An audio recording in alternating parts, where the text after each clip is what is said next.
A coin flip for your child's future. Next time your child eats a marshmallow, before they can finish their homework, don't worry, they still have a 50% chance of failing at life.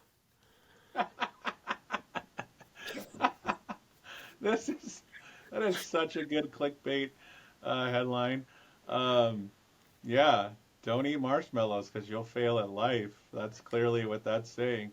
It's and you had brought this study to my attention, and I had never heard of this study before. And you can explain what the study was and what they did in this study for marshmallows.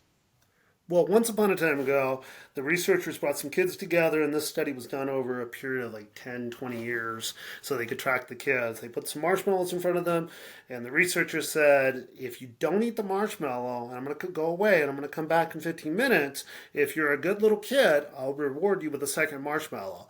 It turns out that the kids who didn't eat the marshmallow and waited for the second marshmallow had wonderful lives. They went on to graduate college, had wonderful careers, had beautiful families. There was no drama. Their lives were great. They never had contact with the criminal justice system. Life was hunky dory.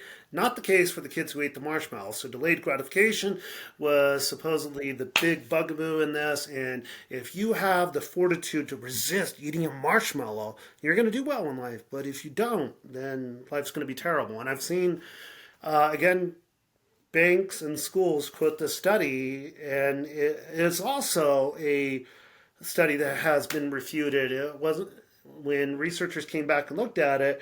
It wasn't a matter of repeating it because it was tracking these kids over 20 years. That's going to be really hard to duplicate. But they looked at it mathematically, and what they didn't include was household income, and that's a whole different story, and it's a Oh, somewhat spurious connection too. But household income, whether we like it or not, is intricately say that three times mhm. fast, tied to lifetime earnings, educational outcomes, etc.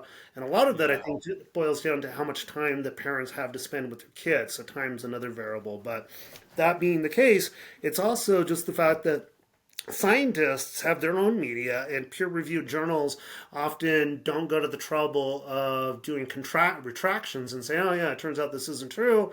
And then the media itself doesn't, certainly the regular media that you and I consume definitely doesn't do that, let alone the scientific journals. So Well, and we as individuals, I don't know